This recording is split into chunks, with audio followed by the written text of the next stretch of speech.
So whenever anybody started talking about meditation, they just talked about sitting. They didn't talk about what meditation actually is. Meditation is both about sitting and having the meditation be in your life. It's about living. It's about developing a more and more uplifted mind all the time.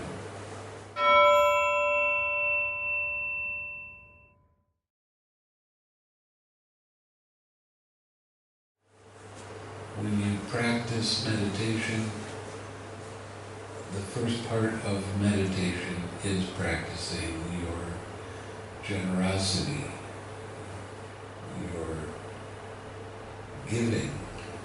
But most people, when they think about generosity, they think about material things. And there's more to generosity than that.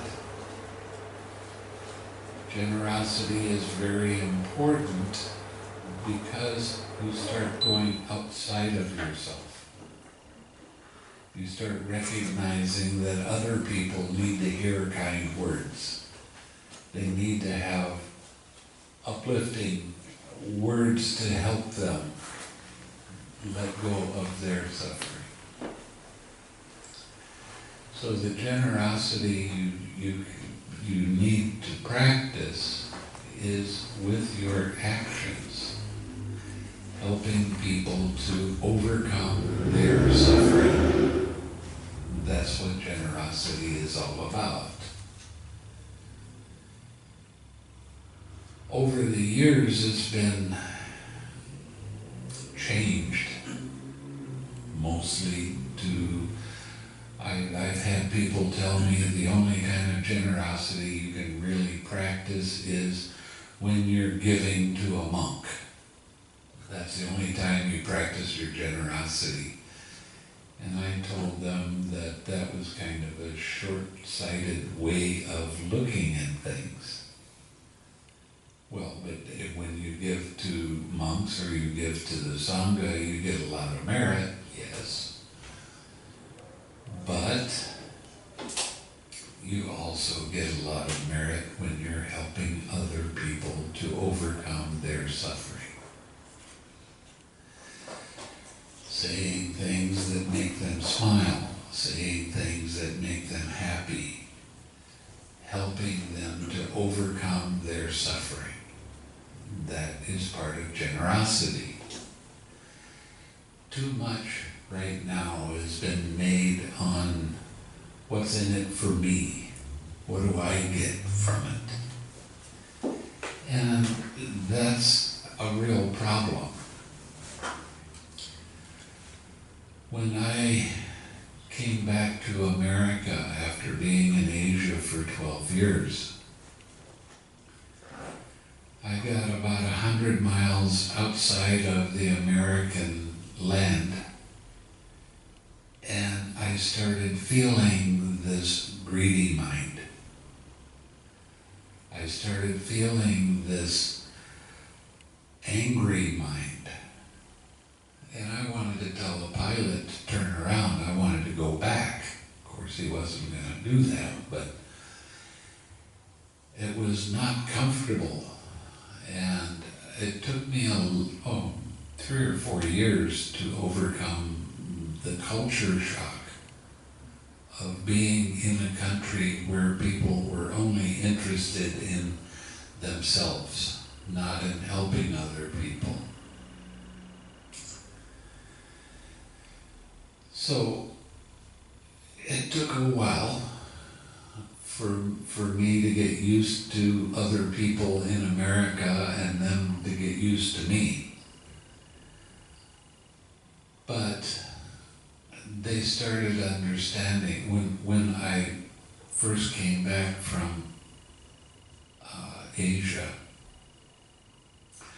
I'd been in a monastery where they expected me, when I gave a talk, the talk be at least an hour and a half, and 2 hours is better. And when I came back to America, their attention attention span was about 10 minutes. And they really complained a lot about, you talk too long. I can't remember all the things that you say.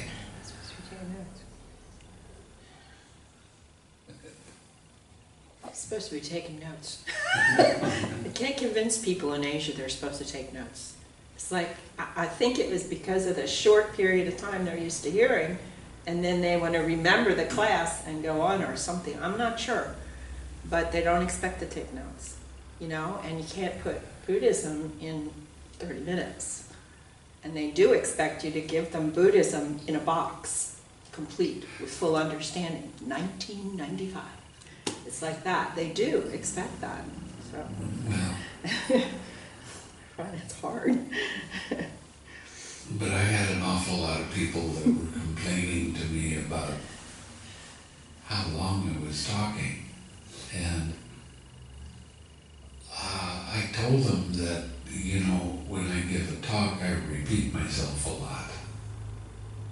And you need to hear it because this is an oral tradition.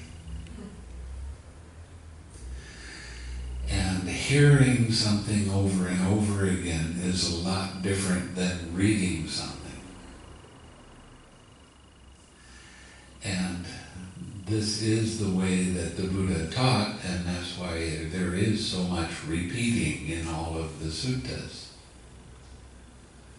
I have one sutta that is one of my favorites. Bhikkhu Bodhi put it in Majjhima Nikaya, and he put ditto marks. And it's only 3 pages long. And when we take the ditto marks out, it's closer to 30 pages because of all the repeating that's done. But the importance of hearing these things over and over again is it sinks down into your mind. And you'll start to remember these kind of things with your daily activities when you're out doing things. The whole point of doing meditation is so that you can have more and more balance in your mind, more and more equanimity. And it is a progressive kind of practice. Sitting in meditation, you can start by just sitting for half an hour. It doesn't have to be long, it doesn't have to be particularly difficult. Depending on who you're getting the instructions from. Some people will give you instructions, like you go to a Zen place and they'll say, well, just clear your mind, don't think about anything. How are you supposed to do that? They don't tell you that, they just wait for you to figure it out yourself. And it might take a few years before you finally start to understand what they're talking about. The thing with the Buddha and his teaching was he had to have a method that worked very quickly, and it worked very well. Because he was teaching a lot of farmers that were not highly educated. And they didn't have a lot of time. I don't know if you know what it's like being a farmer, but you're pretty busy all the time doing this and that. So you don't have time to sit down for 4 or 6 hours and do some meditation. You have half an hour, 40 minutes, sometimes an hour. So what he taught was something that had to work very well, or else they weren't going to do it at all.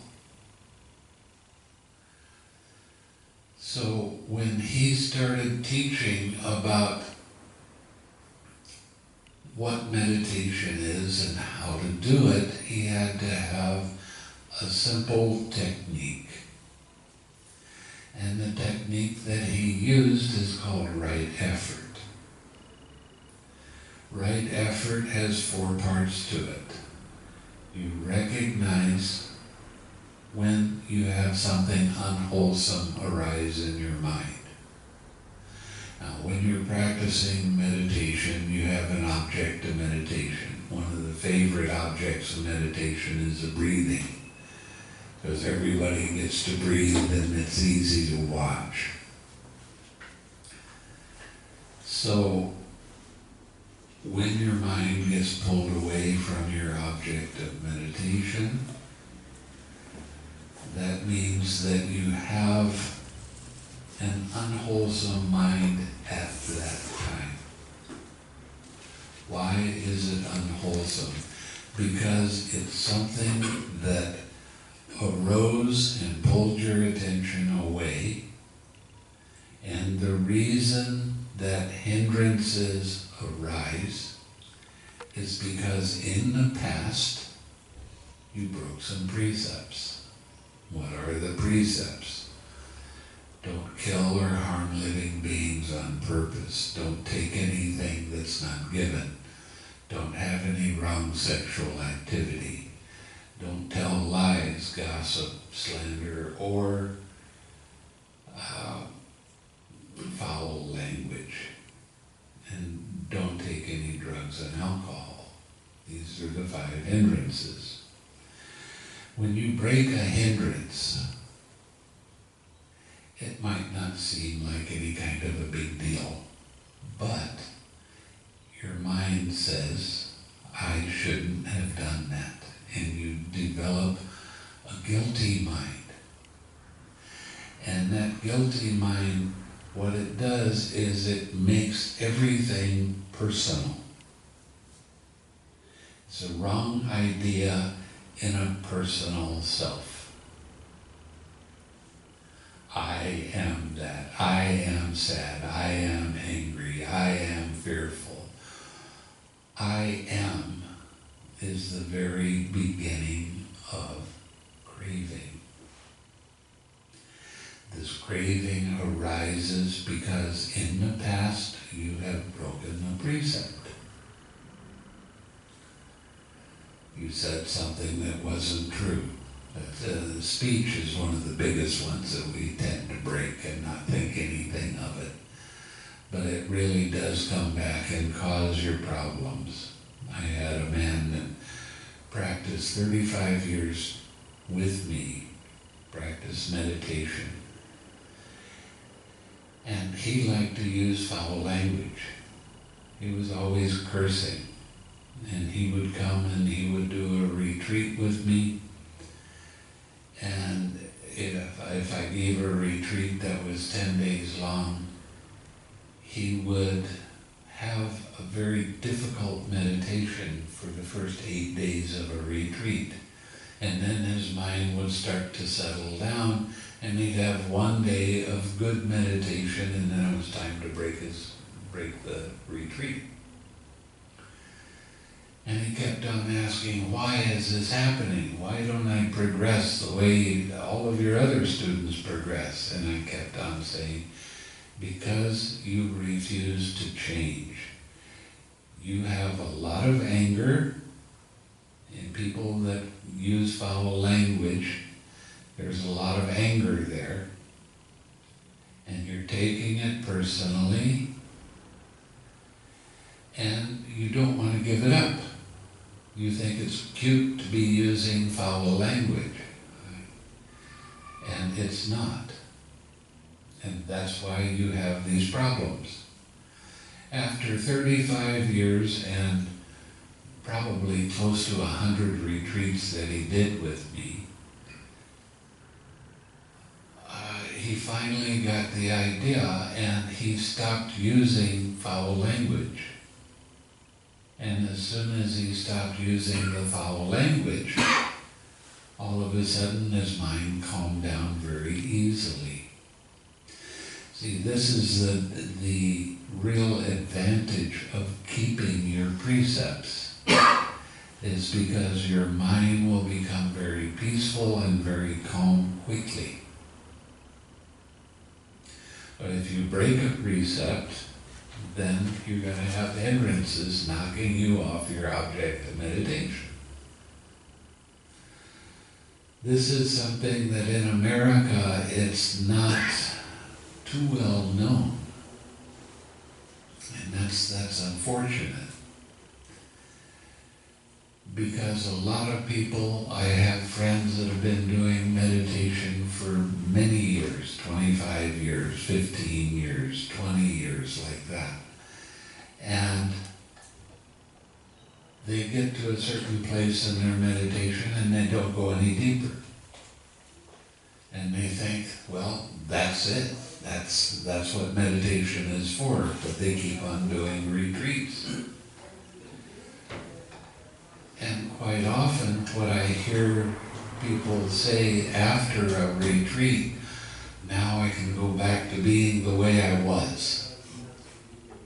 Well, that doesn't work so good, because the reason that you're caught, the reason you don't have any personality development, the reason you don't have more happiness is because you keep on going back and doing the same things that cause you to have more suffering. It's like the famous thing that's been coming around for a couple of years now about Einstein said you do the same thing over and over and expect a different result. That's what these people are doing. They expect a different result. Oh, I wish I could attain Nibbana. But they're not willing to change. They're not willing to let go of the hindrance. They're not willing to really look at the kind of practice that they're doing, and they're not willing to look at how they get caught in their emotional upsets. The whole point of practicing meditation is learning how to let go of the suffering. You have to want to change in order to change. And this will put you through a lot of changes if you practice this way. You recognize when you have an unwholesome thing arise. You release the unwholesome thing immediately. Okay, let's say you have sadness that came up. As soon as you recognize the sadness, you let it be there by itself. Don't keep your attention on the sadness. Relax the tightness caused by that distraction and bring up something wholesome. That's the third part of right effort. And what's wholesome? Smile. Have a light mind. Bring your light mind back to your object of meditation. If it's a breath, do that with the breath. If it's loving kindness, then do that with loving kindness. Come back to your object of meditation. And stay with your object of meditation as long as you can. Now, a problem that seems to be worldwide is everybody thinks that the Buddha only taught breath meditation. So everybody does breath meditation. And the way they do the breath meditation is they're told to put their attention on their nostril tip or upper lip or abdomen and focus on the breath. And notice when the first start of the in-breath, the middle of the in-breath, the end of the in-breath. Then you focus on that quiet space in between the breaths, and then you focus on the out-breath. the first part of the out-breath, the middle of the out-breath, the end of the out-breath. So you're told to focus on the breath only. Okay, this is something that's happened for more than 2,000 years, that people are focusing on the breath in this way. And what happens is their mind will eventually get very concentrated, and when the concentration comes, then the force of the concentration pushes the hindrances down, doesn't allow the hindrances to come up. And you can sit in a very nice, blissful state of mind. It's wonderful.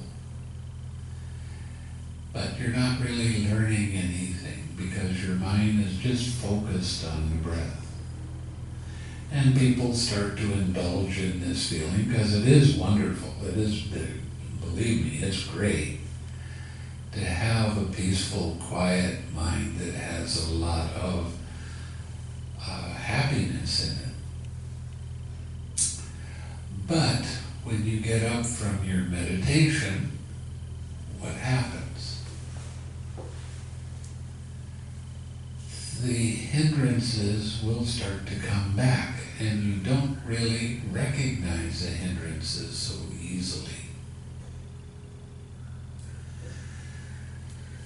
And this is a major problem. This is a major thing that happens with people that are doing this kind of breathing meditation. Now, in the books, the Buddha only gave the breathing meditation 8 times. Okay? But the interesting part is that he never tells you, please don't sit with your crossed legs. The interesting thing is that he doesn't tell you where to put your attention. He doesn't say, put your attention here or here or here. He doesn't say to follow your breath. He just says, you understand when you take a long in-breath. You understand when you take a long out-breath. You understand when you take a short in-breath and out-breath.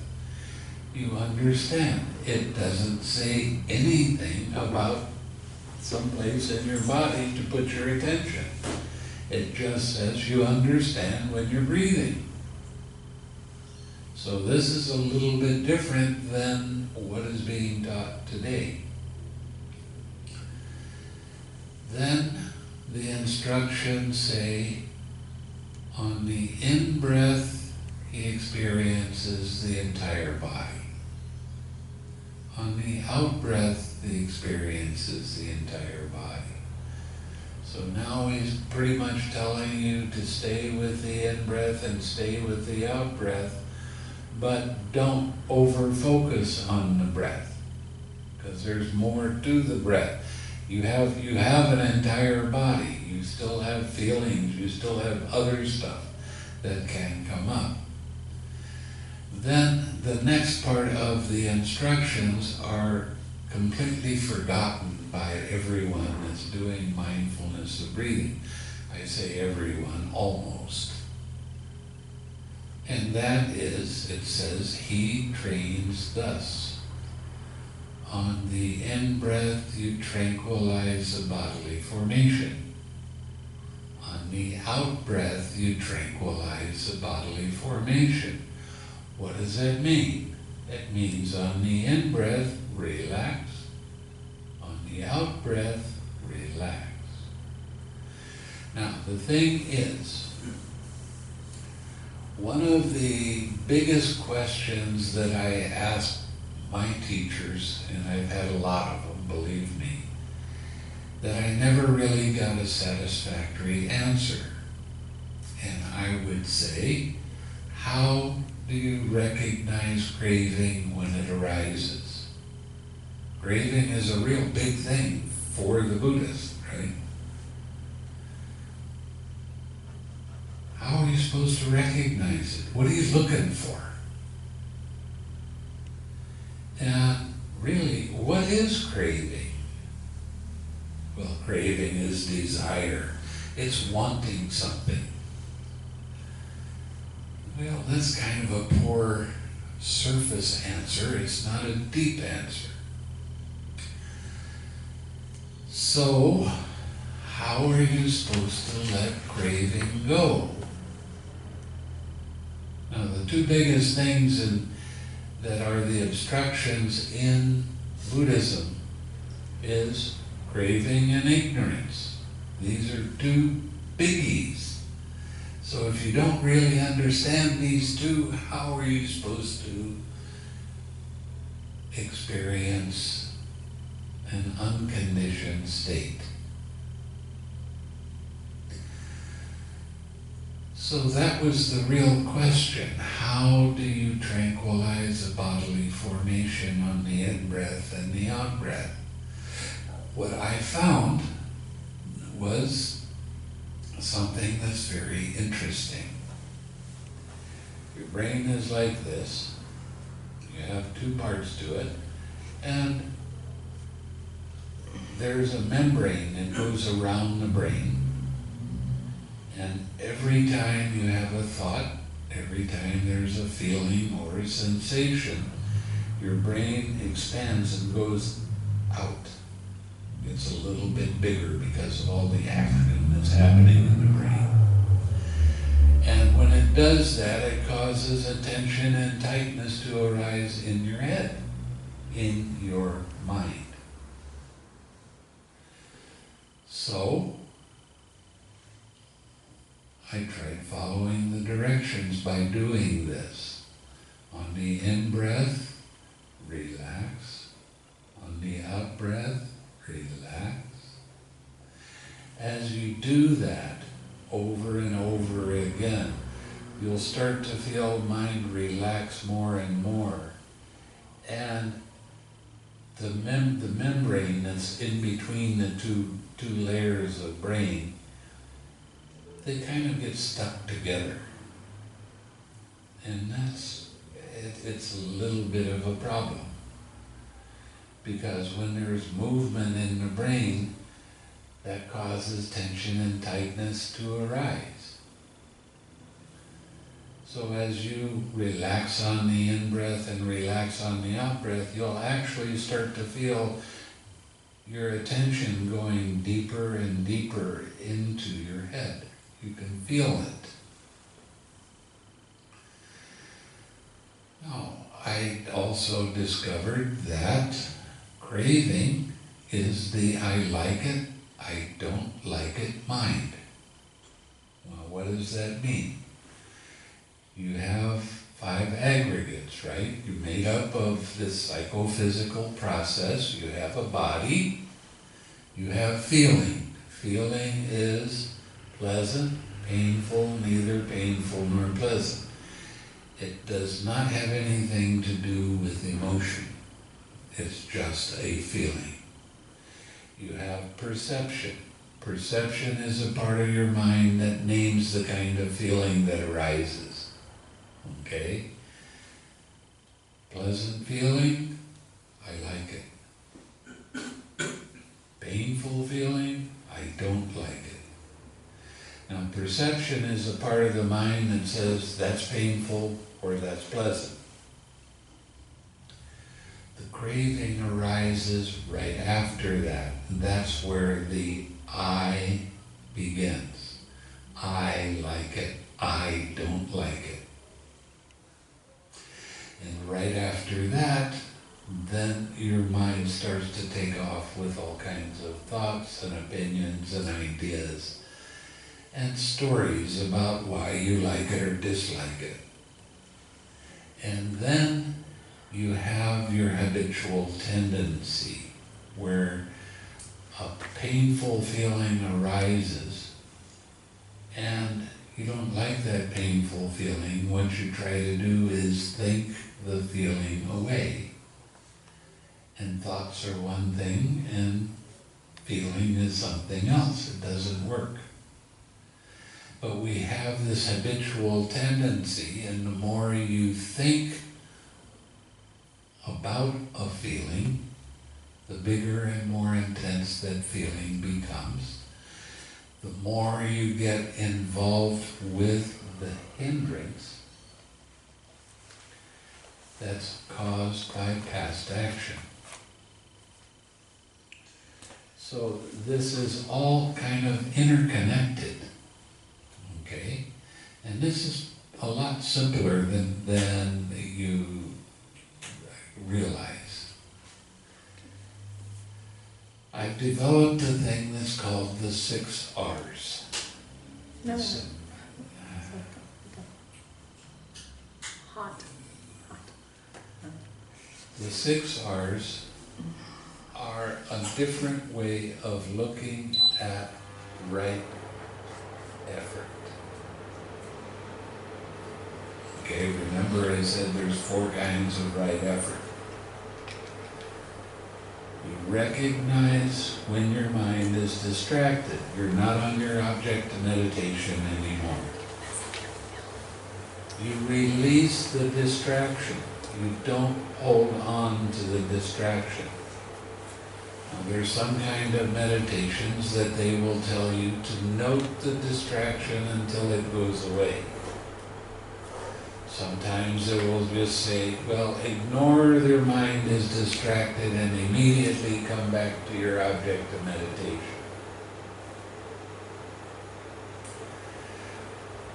When you do that, you're bringing craving back to your object of meditation, and that takes you on a different end result than what the Buddha had in mind for you.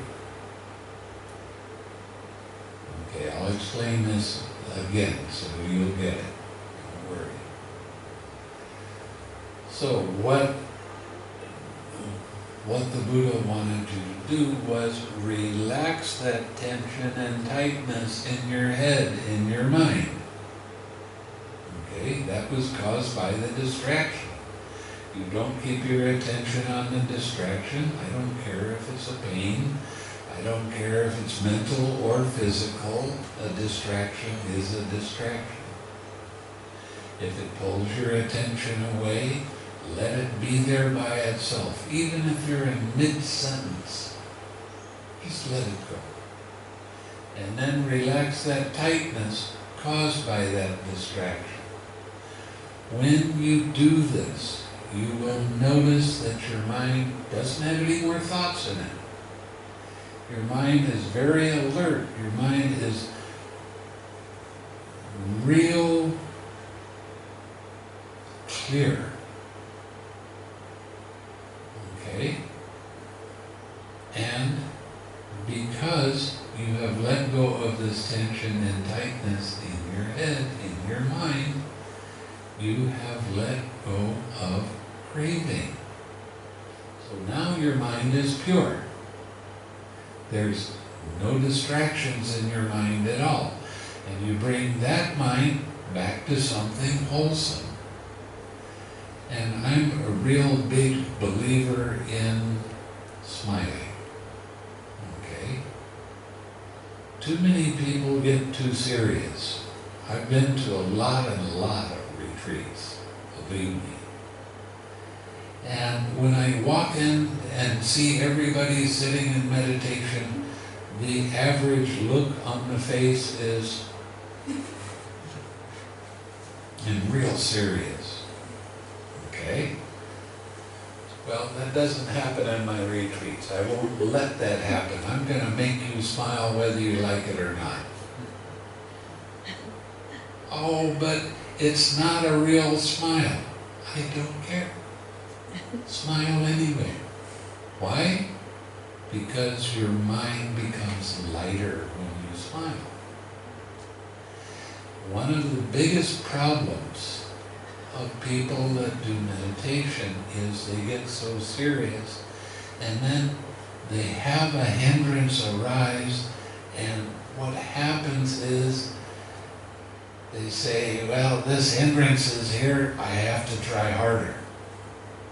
So you put more energy into trying to make that hindrance go away, and that baby just gets bigger and more intense. Well, what I've found is you have to go the opposite direction. Okay? You've tried this how many times? Try to overcome the hindrance by pushing, by trying too hard. Well, that doesn't work. So let's not do that anymore. Let's start backing away. Don't try so hard. Develop that light mind. When I give a retreat, the first day of the instruction, I tell you I want 3 things to happen. I want you to smile. I want you to laugh with yourself when you get too serious. And I want you to have fun. Too many people have the idea that meditation is not fun. It's work. So they keep on putting more and more effort into making the meditation the way they think it's supposed to be. And after a few years, they get tired of doing it and say, well, okay, let's just do something else. This doesn't work so good. One of the advantages, I teach loving kindness meditation, and I teach the Brahma Viharas. Okay? Now, one of the reasons that I teach this kind of meditation is your progress is real fast. And you can carry the loving kindness with you wherever you happen to be. You can radiate happiness to anybody around you. It's real easy to do that. So you can go deeper, faster with loving kindness meditation than you can any other kind of meditation that the Buddha taught. So it's a real interesting phenomenon. When I give a retreat, there are people, whether they've done the meditation before or not, if they follow the directions that I give, and you start lightening your mind, you start having more fun, you start seeing much more clearly how mind's attention moves, your progress in the meditation is going to be very fast. I promise. And when you get done with the retreat, I hear a lot of people complaining, I wish the retreat lasted longer. That never happened when I was doing this other kind of meditation because it was so painful. Either you're sweeping your body and you have all kinds of pains come up in your body, or you have a lot of mental pain that you have to go through. Well, when you practice this kind of meditation, it lets go more quickly, more easily. And it is more fun. Smiling is a necessary part of the practice. Because when you smile, when it's a real smile, smile in your mind, smile with your eyes, a little smile on your lips, smile in your heart. When you smile, your mindfulness gets much sharper. So you can see when a hindrance first starts to come up and you can let go of it more quickly and more easily. And you don't have so many distractions And that allows you to stay with your spiritual friend for longer and longer periods of time. Now, when I first started talking about the breath, and I started saying that the instructions are a bit different than what you've been taught, probably. And why are they different? Because you're taught how to focus on just one thing, focus on the breath, and to fight with the hindrance a little bit. That's kind of what you're taught. You wind up with headaches when you're sitting in meditation, when you start to get deeper into your concentration. With the meditation, I'm showing you that does not happen. No. Your mind is on your object of meditation. Let's say it's a breath. On the in-breath, you recognize it, and on the out-breath, you recognize it, and your mind gets distracted away. Okay, that's normal. What are your instructions? Let go of the distraction and immediately come back to the breath, right? Now this is a one-pointed type of concentration. And every time you let go of the distraction and you come back to your object of meditation, you're bringing the craving back to your object of meditation. And that forces mind to go deeper in concentration, and you're not able to recognize hindrances when they arise. Because they're just, the hindrance is there, you let it go and immediately come back. So you're not very familiar with how this process works.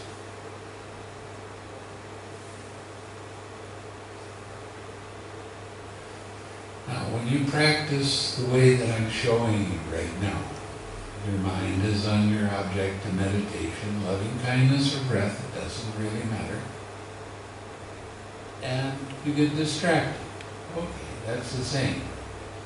What are you supposed to do now? Let it be there by itself. Relax the tightness in your head, in your mind. Smile. Now bring your mind back to your object of meditation. Now what are you doing? You're bringing back a mind that has no craving in it, and your mind is pure. So you start staying on your object of meditation for a longer period of time without so many distractions.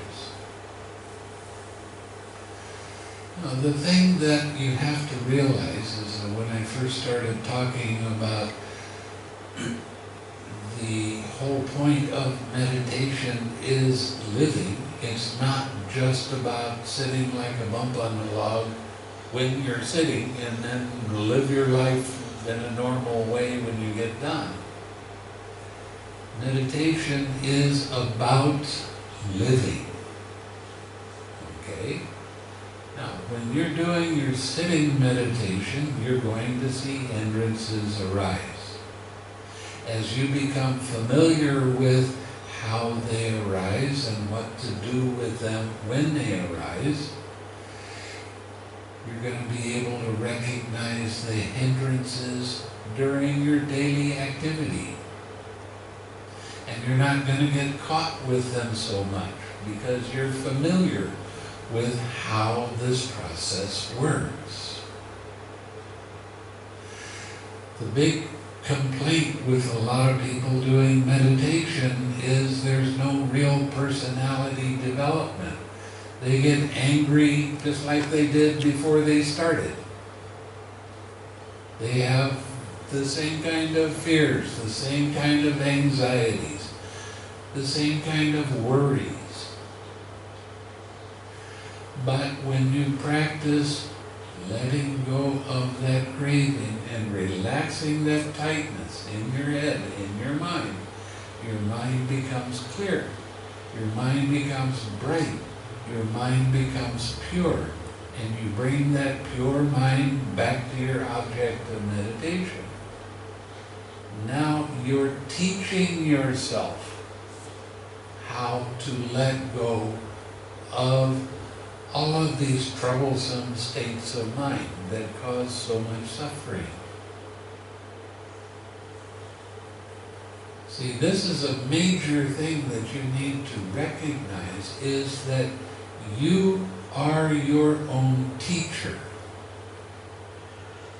Now, if you keep doing the same thing over and over again, you're not teaching yourself very well. Right? But when you start recognizing fear, anxiety, worry, whatever it happens to be, anger, when you start recognizing that that is there and you're really caught in it, you'll start going, well, why do I need to do that to myself? I don't need to suffer. I can let go of that. I'm giving you the tool to use to let go of the pain all the time. And that is what I call the 6 R's. It is right effort.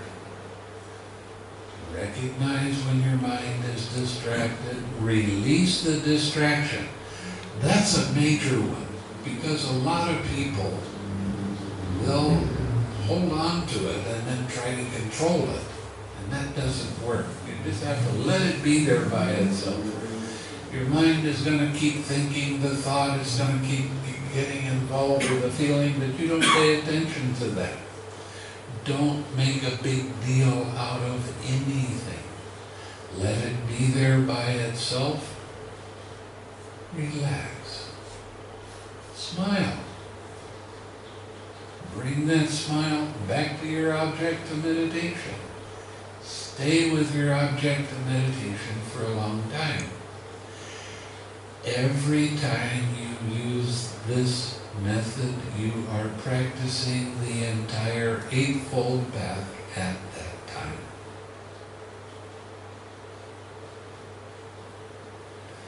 So, you can practice the Eightfold Path with your daily activities, right?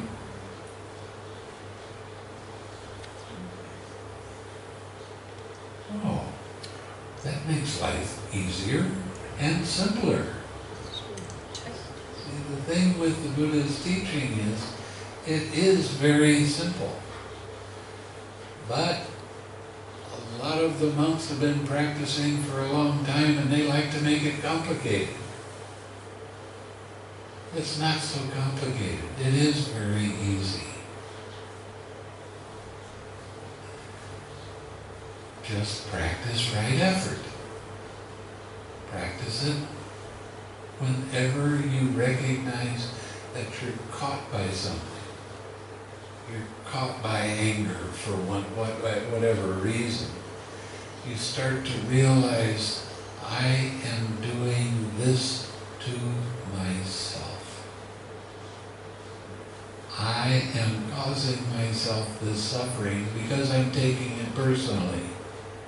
And I'm identifying with it. And I have this little problem that all of a sudden got blown up into a huge problem. And I get highly emotional with it, and I lash out at other people. And I walk around not feeling good. Why? Old habits. Taking it personally. I am that. I am that anger. And I don't like being angry, but I'm going to get into it, and I'm going to make everybody else around me feel that anger too. Well, you don't have to do that.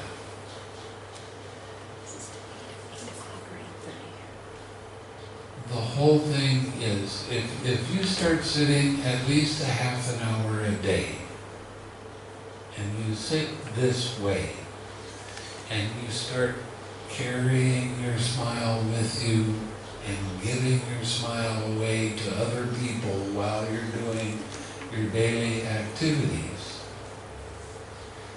you are going to start changing. And the change that you're going to start experiencing is you're going to start having more balance in your mind. You'll see that the things that used to get you angry, they don't get you so angry anymore. Because you start realizing, well, I don't need to do that to myself. I can let that be. I can relax. I can smile. I can wish somebody happiness.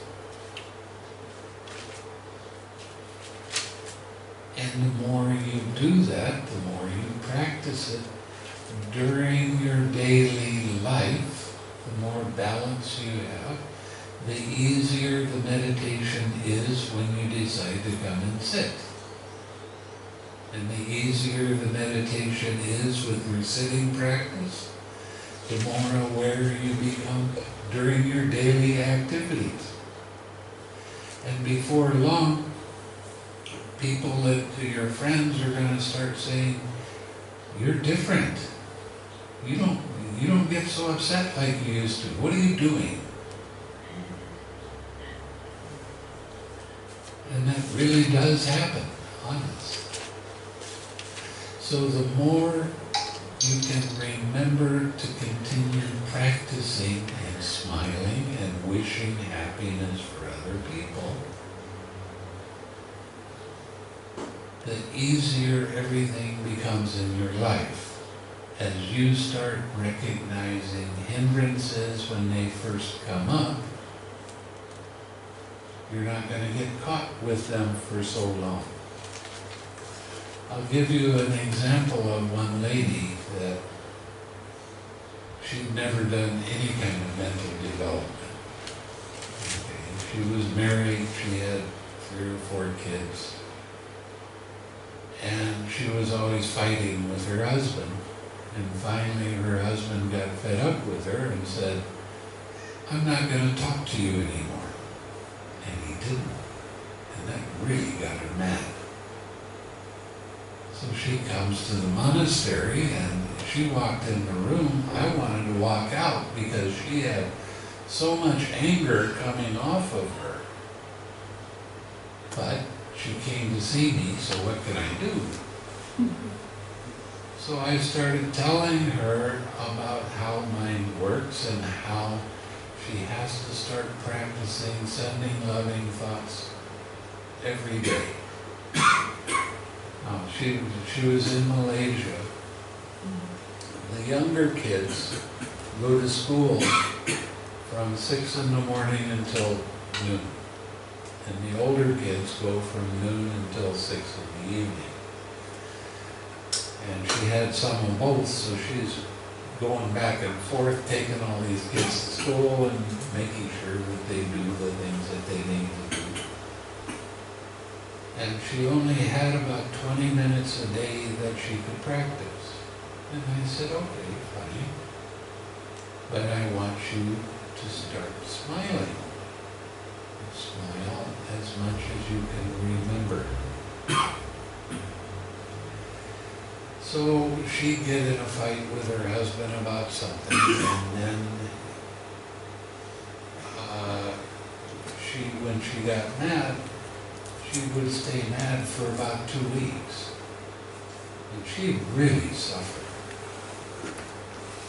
And she got into it very much. And she really didn't like that situation at all.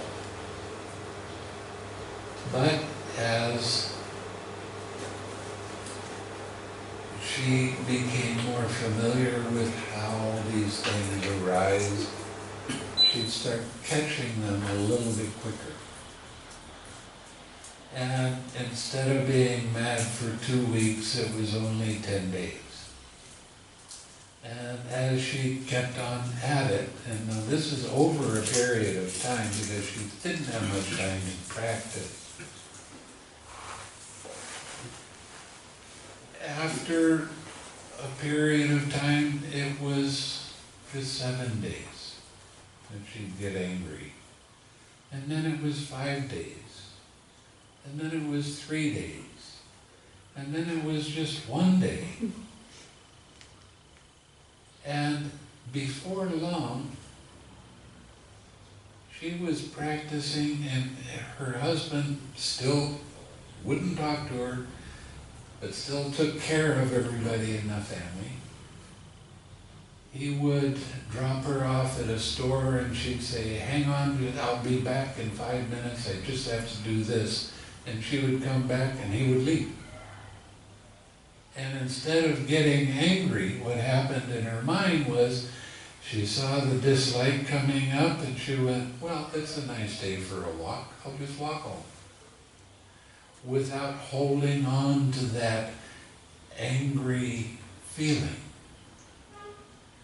Now, an amazing thing happened during this time is that other people would come to the monastery, and as soon as they walked into the room, she was like a magnet, because these people would come in and they would be suffering, and they would just go right to her and start talking about how to let go of this dissatisfaction or whatever kind of suffering they were doing.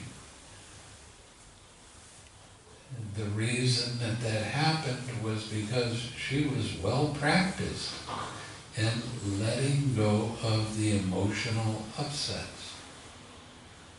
And she happened to take on a job after a few years of being a school teacher. And all the kids that had troubles, they wound up being pulled to her. And she would help them as much as she could. She started teaching them how to do loving kindness. So this can happen over a period of time, but it depends on how much time you have to practice and how much you're willing to do it. The more you want to change, the more you want to let go of the things that cause you suffering, the faster your progress can become. And I have done many, many different kinds of meditation. This is the only one I've run across that actually works. You are going to have more and more uplifted mind. You're going to start having more fun in life. But the thing you have to remember is it's real essential for you to take your precepts and keep your precepts without breaking them. It's a real interesting phenomenon that when you start taking care of the Dhamma in this way, the Dhamma starts taking care of you. And things that were difficult before, now all of a sudden they tend to get easier. And all life starts to be more fun. And you have more time to be able to help other people so that they can have a happy mind too. It's over at 8 o'clock, so if you want to have questions, you want to start. Okay, do you have any questions?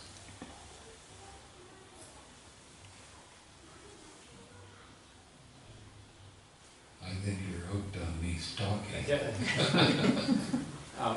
I'll ask a question. Yeah. I've got the object of meditation. Yeah. You mentioned the Zen of breath or loving kindness. Can you give me an example? Well, I know you said the relaxing in and relax on the out breath. Is there other types of objects? Well, loving kindness. Loving kindness.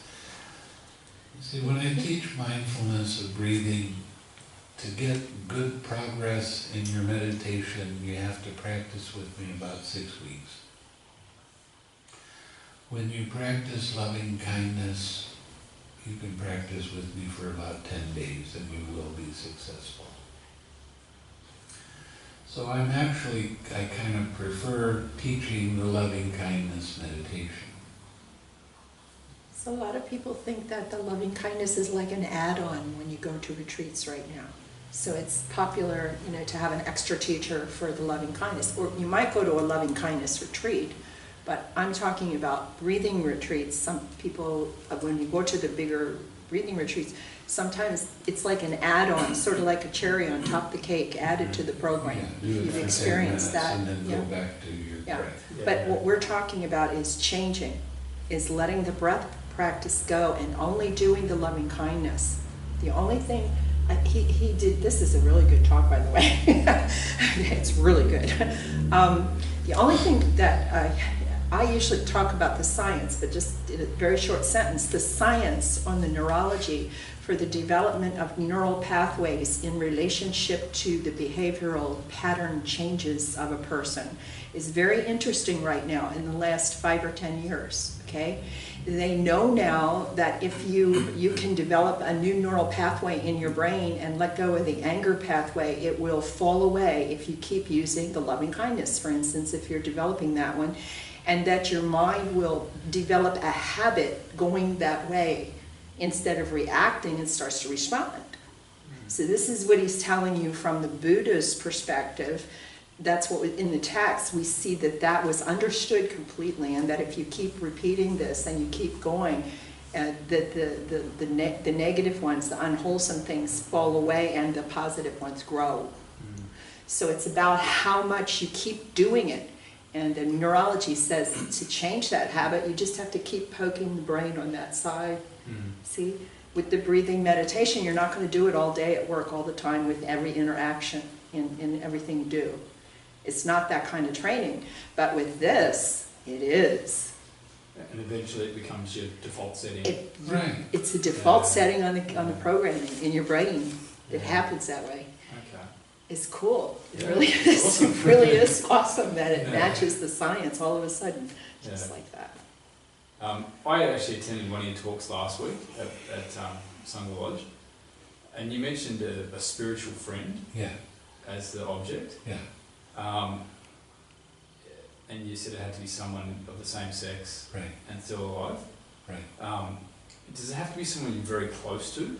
Not necessarily, but somebody that you respect and sincerely wish them happiness. Okay. And is it almost that you're trying to share positively with that person? Is that the state of mind? Well, There's a set of trap words: send, share intentionally, Yeah. push, deliver, radiate, and everybody says, what do I have to do? Yeah. Yeah, but what he's well, talking you about just is hold different. them in your mind and wish them happiness sincerely. Okay. Yeah. And sometimes you have a friend and they did something that you don't particularly think was a good thing, but you let that go. I can still wish you happiness even though you were a turkey when you did that. Yeah. Don't get caught up in thinking about what they did. Just stay with them and wish them an uplifted mind That's good. Yeah. and smile. Yeah. You've got a great smile. You should use it. Thank you.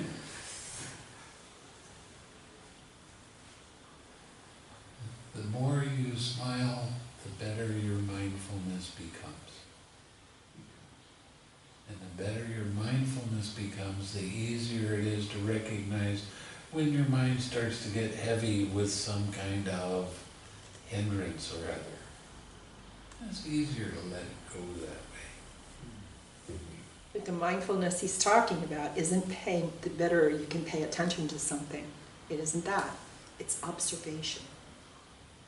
Our definition of mindfulness is a little different. It's remembering to observe how mind's attention moves from one thing to another. It's like you're with your spiritual friend, all of a sudden your mind is over here thinking this or that. How did that happen? It didn't all of a sudden just jump over there. This is a process. Okay, what happens first? Your mind is with your spiritual friend, and all of a sudden you start losing attention a little bit, and your mind starts moving around, starts wobbling, and then it gets bigger and bigger, and before long it just goes away. Okay.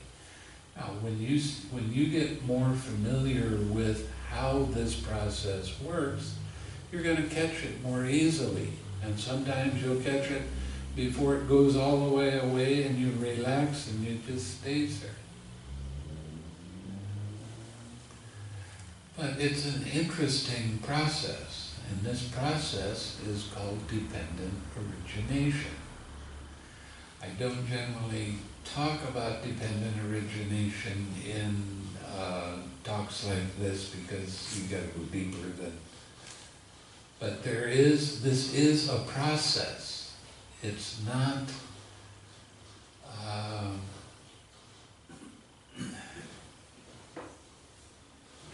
It's not just things happening by themselves automatically.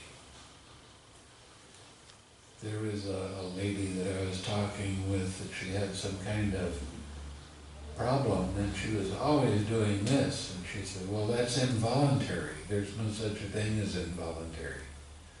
Mind is a forerunner of all states. That's what the Buddha said. So there is something in mind that caused this, and she's not seeing the process of why these muscles get tight. She's not seeing it, she's not recognizing it. It'll take her a little while to get so that she can. So he's talking cause and condition, okay? Yeah. So when the conditions arise, then the next thing happens. Get it? Like a chain of links in a chain. Sort of. Yeah. And is it the process of developing that awareness of the cause linking up?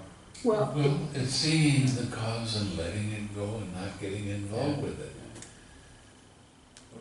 isn't it true that if I pay attention to it, then it tightens down and the next set of conditions don't happen, so I can't keep falling in deeper and deeper. But if I... Well, see, the thing is you have to use all of the links of the 6 R's. You can't just use a couple of the links. Yeah. Oh, I released and relaxed and released and relaxed, and it didn't work. Of course not. You're only using part of the formula. You've got to use the whole formula. You have to recognize it, release it, relax, smile, come back and stay with it. Sometimes, depending on the kind of hindrance that arises, you just barely get back before your mind gets distracted again. Okay, then do the whole process again. Don't try to get caught up in controlling it. Oh. Because there is no control. Oh, she said. There's only observation. And when you allow these things to be and follow the right effort, everything gets easier, life becomes much more fun, and the people around you will benefit greatly because you're happy. That's how you affect the world around you. And it's great fun. It really is. That's what I like about it. It's, you're not trying to focus and push and right and manipulate and, no, and strive. I want you to laugh. Yeah, That's cool.